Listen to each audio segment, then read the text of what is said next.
નમસ્કાર, આપ જોઈ રહ્યા છો ઇન્ડિયા વોઇસ ગુજરાતીને હું છું આપની સાથે કિંજલ। તો આપણી સાથે હાલ ગ્રાઉન્ડ રિપોર્ટર અયુબ પરમાર જોડાઈ ચૂક્યા છે। જી અયુબ, જે પ્રમાણે હાલ આ મહત્વના સમાચાર સામે આવ્યા છે, જ્યાં ફરી એકવાર ગુજરાતમાં અગ્નિકાંડની ઘટના બની છે। ડીસામાં ફટાકડાની ફેક્ટરી હતી જે ગેરકાયદે હતી, ત્યાં ભીષણ આગ લાગવાનો બનાવ બન્યો છે, શું કહેશો? જી કિંજલ, ચોક્કસ કે ગુજરાતમાં ફરી એકવાર રાજકોટ બાદ આ બનાસકાંઠામાં ખૂબ જ દુઃખદ અગ્નિકાંડની ઘટના બની છે। આપણે બનાસકાંઠામાં આ જે દુઃખદ ઘટના બની છે એના અંદર અત્યારે 21 લોકો, જે ગરીબોએ પોતાના જીવ ખોઈ દીધા છે, જે રોજીરોટી મેળવવા આવ્યા હતા તે ગરીબોએ આજે જીવ ખોયા છે અને માલિક આજે ફરાર છે। અત્યારે મળતું અપડેટ પ્રમાણે તેના ભાઈની પોલીસે અટકાયત કરી છે, સાથે જ જે માલિક અને તેનો પુત્ર છે જે ફરાર છે તેમને પકડવા માટે અમદાવાદથી જ રાજસ્થાનમાં અલગ અલગ ટીમો દોડાવી દેવામાં આવી છે।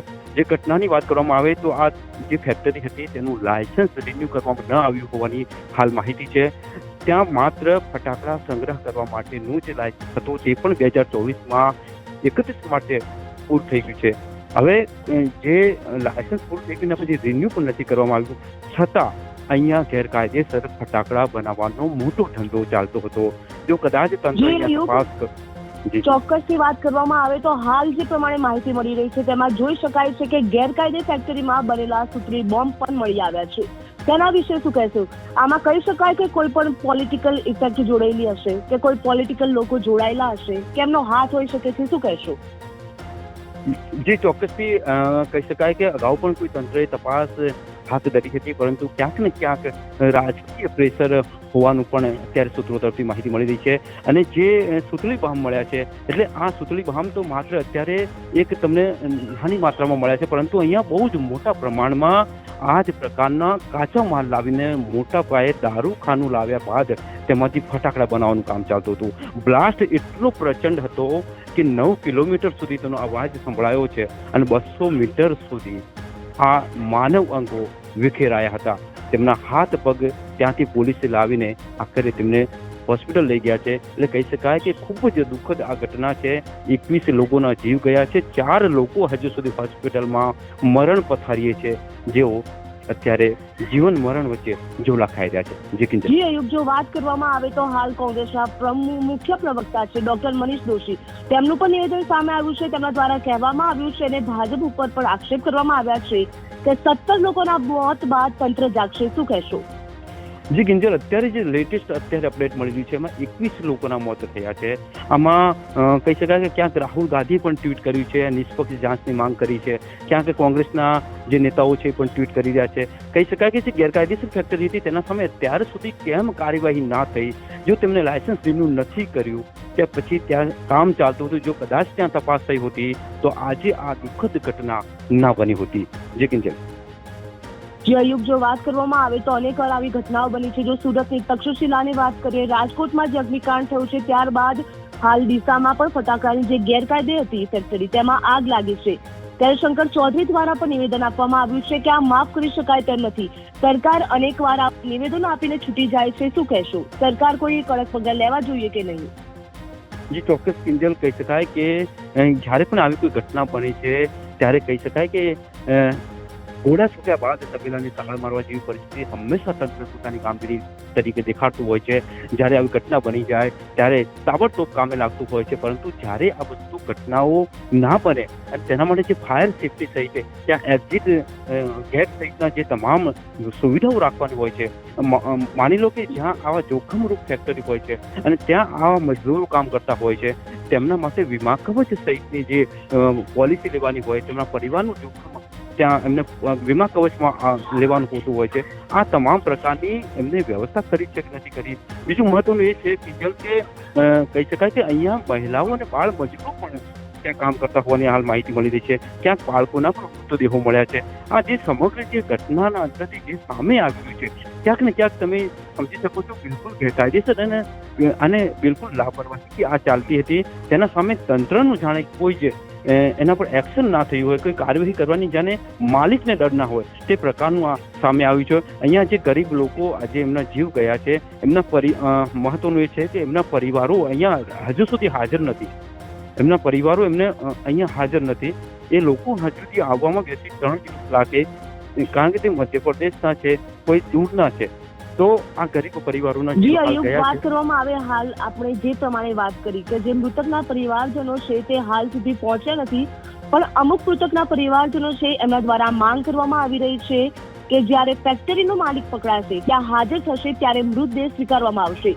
તો આની ઉપર સરકાર દ્વારા શું પ્રતિક્રિયા આપવી જોઈએ કે સરકારે શું એક્શન લેવો જોઈએ, શું કહેશો? કિંજલ, અગાઉ જે ઘટનાઓ બની ચૂકી છે, માની લો કે આપણે રાજકોટ અગ્નિકાંડ છે, તક્ષશિલા કાંડ છે કે મોરબી કાંડ છે, આ તમામ કાંડોમાં આપણે જોઈએ છીએ કે જ્યારે પણ આવું થાય છે આક્રોશ પરિવારોનો ચોક્કસ હોય છે, પરિજનોનો આક્રોશ હોવો પણ જોઈએ, પરંતુ સામે જે તંત્રનો કાર્યવાહી થવી જોઈએ એટલી ઢીલી નીતિ હોય છે કે આ પરિવારોનો આક્રોશ આખરે શાંત થાય છે, તેમને ના છૂટકે તેમના લાશો મૃતદેહો સ્વીકારવા પડતા હોય છે. અહીંયા જ આજે પરિવારોનો આક્રોશ માનીએ ખરેખર યોગ્ય છે, પરંતુ આવો માલિક ક્યારે પકડાય છે ત્યાં સુધી તંત્ર અને ત્યાંના અધિકારીઓ અહીંયા એમને સમજાવવાનો પ્રયાસ કરશે, એમના લાશો અને મૃત્યુ પકડાવશે, પરંતુ ખરેખર અગાઉની ઘટનાઓ હજુ સુધી જે એમના સામે કાર્યવાહી થઈ છે એ જ ઢીલી નીતિ જો અહીંયા અપનાવવામાં તો આ પરિવારોને પણ ન્યાય મેળવવામાં વર્ષો લાગશે. ચોક્કસ કિંજલ. જી અયુબ, જો વાત કરવામાં આવે તો જે પ્રાંત અધિકારી છે તેમના દ્વારા પણ નિવેદન આપવામાં આવ્યું છે કે ફટાકડા બનાવવા માટે તેમને પરમિશન નથી આપવામાં આવી, તેમ છતાં પણ તેઓ ફટાકડા બનાવતા હતા. તો કોઈ પણ મોટા નેતાનો કે કોઈ રાજનેતાનો કોઈ પણનો હાથ હોઈ શકે છે, શું કહેશો?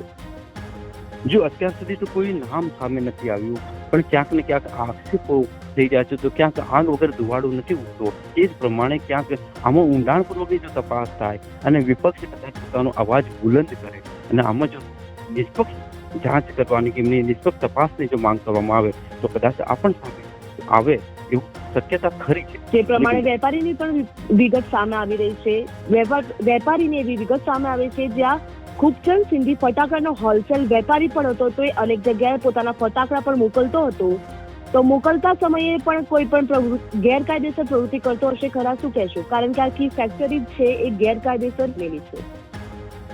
ચોક્કસ, કારણ કે આ જે માલિક છે એને અત્યારે જાણે જેને ગેરકાયદેસર આખું ફેક્ટરી બનાવી છે, કારણ કે એના જોડે જે મળતી માહિતી મુજબ જેના જોડે લાયસન્સ જ નથી, તો ત્યાં ફટાકડા બનાવવામાં આટલું જ જો બેખોફ બની બનાવતો હોય તો એને પ્રશાસન તરફથી કોઈ જ તંત્ર તરફથી કોઈ જ ડર ના હોય તે ચોક્કસ લાગી રહ્યું છે.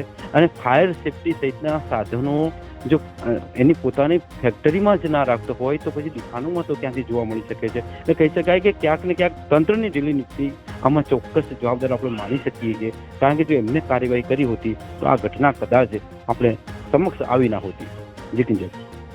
જી અયુબ, જો વાત કરવામાં આવે તો આજે જ રાજ્યમાં બીજી જગ્યાએ પણ આગ લાગવાની ઘટના બની છે. ત્યાં રાજકોટ અમદાવાદ હાઈવે ઉપર શેમ્પૂની ફેક્ટરીમાં આગ લાગી હતી, તેની ઉપર કાબુ પણ મેળવી લેવામાં આવ્યું છે. પણ આવી અનેક પ્રકારની આગ લાગવાની ઘટનાઓ બનતી હોય છે, તો સરકાર દ્વારા કેવા પ્રકારના પગલાં લેવા જોઈએ? જે પણ ગેરકાયદેસર પ્રવૃત્તિ કરતું હોય એના જે ફેક્ટરીઓ બનાવતું હોય, સરકારે તેમના સામે શું કાર્યવાહી કરવી જોઈએ, શું કહેશો? કિંજલ, જ્યારે આપણા બંધારણમાં અંદર અમુક નીતિ નિયમો બનાવ્યા છે, એને કામ કરવાની પદ્ધતિના નિયમો બનાવ્યા છે, તંત્ર સમક્ષ જ્યારે પણ કોઈ અધિકારીઓ જોડે એનું લાયસન્સ માંગવામાં આવતું હોય છે ત્યારે એના જરૂરી આધાર પુરાવા, ત્યાં એની કેવી વ્યવસ્થા કરી છે, એને જે જોખમી કોઈ ફેક્ટરી છે તો એને કેટલા રહેણાંક વિસ્તારથી કેટલી દૂર રાખવી જોઈએ, એના આસપાસ કોઈ પેટ્રોલ પંપ છે કે એવા કોઈ જ્વલનશીલ ફેક્ટરી કે એ પ્રકારનું ના હોવું જોઈએ, તમામ નીતિ નિયમોનું પાલન થવું જોઈએ. સાથે જ ફાયર સેફટી માની લો કે એને ફેક્ટરીમાં કેવા પ્રકારનો પદાર્થ રાખે છે, એના સામે આગ લાગે તો ફાયર સેફટીની કેટલી માત્રા જોઈએ, આ તમામ દિશાઓમાં જો તપાસ કરીને નિયમો મુજબ જો ખરેખર એમને લાયસન્સ આપવામાં આવે, સમયાંતરે નિયમિત એની તપાસ થતી હોય તો કદાચ આ ઘટનાઓ ના બને, પરંતુ એવું નથી થતું. મેં તમને પહેલા પણ કહ્યું કે આ જ રીતે ઘોડા છૂટ્યા તાળા મારવા જેવી સ્થિતિ હંમેશા થતી હોય છે. આ તમામ કાંડ આપણે આગળ દેખી ચૂક્યા છો, એ જ રીતે આ ફરી એકવાર કાંડ થયો છે અને હવે તંત્ર દોડતું થયું છે, પણ કદાચ તંત્ર વહેલું દોડ્યું હતું તો આજે દોડવું ના પડતું. જી કિંજલ. જી અયુબ, સમગ્ર વિગત બદલ આપનો આભાર.